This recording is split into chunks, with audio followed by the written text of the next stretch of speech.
তার মধ্যে হচ্ছে আতাত দালালির একটা মনোবৃত্তি আছে, আর খালেদা জিয়ার মধ্যে দালালির কোনো মনোবৃত্তি নেই। মা যেমন তার আঁচল দিয়ে সন্তানকে বিপদ থেকে রক্ষা করে, ঠিক তেমনি এই নেত্রী তার সমস্ত সহানুভূতি, তার সমস্ত ভালোবাসা দিয়ে এই জনগণকে ছেড়ে তিনি কখনো পালিয়ে যাননি দেশ ছেড়ে।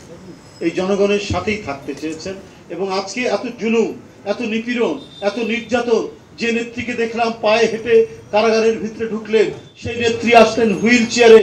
আজকে একের পর এক রোগাক্রান্ত, একের পর এক অসুস্থতায় তিনি ভুগছেন। এটার অন্য কোনো কারণ নেই, এটার অন্য কোনো নতুন করে ব্যাখ্যার কোনো প্রয়োজন পড়ে না। একমাত্র এই চক্রান্ত নীল নকশা হচ্ছে শেখ হাসিনার। উনাকে তিলে তিলে নিঃশ্বাস করার জন্য কারাগারে নিয়ে যাওয়া হয়েছে এবং খাবারের মধ্যে নানা ধরনের ওষুধ প্রয়োগ করে আজকে তার শরীরের নানা অসুস্থতায় তিনি ভোগাচ্ছেন। এটা প্রমাণিত হয় যে উনার অসুস্থতার গুরুত্ব যখন বলা হয় বিএনপির পক্ষ থেকে, তার চিকিৎসকরা, দেশনেত্রীর চিকিৎসকরা যখন বলেন, মানে 5 সেকেন্ডও দেরি হয় না, আইন মন্ত্রী চট করে বলেন না বিদেশে যাওয়ার কোনো সুযোগ নেই। তাহলে আপনার নেত্রীর কি করে সুযোগ হয়েছিল? কোন আইনে সেটা সম্ভব হয়েছিল?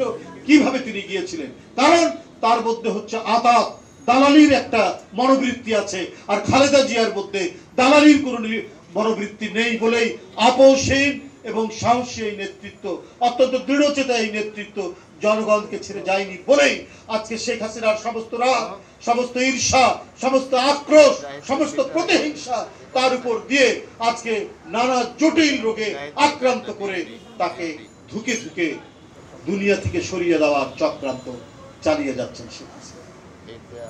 আর সেটার কারণেই আমাদের প্রিয় নেত্রী, উনি তো 2017 সালে লন্ডনে গিয়েছিলেন চিকিৎসার জন্য, উনার চোখে অস্ত্রোপচার হয়েছে। ওবায়দুল কাদের সেদিন বলেছে না বেগম খালেদা জিয়া ফিরবেন না? পলাতক তো আপনারা, ভীরু তো আপনার নেত্রী।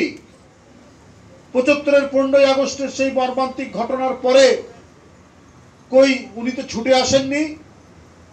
তার পরিবারের উপর দিয়ে যে বিয়োগান্তক ঘটনা ঘটলো, তাৎক্ষণিক না আসুক 1 মাস পর, 2 মাস পর, কই উনি তো ফিরে আসেননি। তিনি সব দিক যখন নিশ্চিত হতে পেরেছে তখন তিনি ফিরেছেন। সেটাও এসেছিলেন বিএনপির আমলে, সেটাও এসেছিলেন শহীদ জিয়াউর রহমান সাহেবের আমলে। সকল নিরাপত্তা তিনি পেয়েছেন। বরং উনি আসার 13 দিন পর শহীদ জিয়াউর রহমান শহীদ হলেন। এগুলো কিন্তু মানুষ ভুলে যায়নি, এগুলো সকলেই মানুষের মনে আছে। দেশকে নেতৃত্ব শূন্য করা, দেশকে দেশপ্রেমিক নেতৃত্ব শূন্য করা, জাতীয়তাবাদী নেতৃত্ব শূন্য করার একটা গভীর মাস্টার প্ল্যান বাস্তবায়ন করছেন শেখ হাসিনা।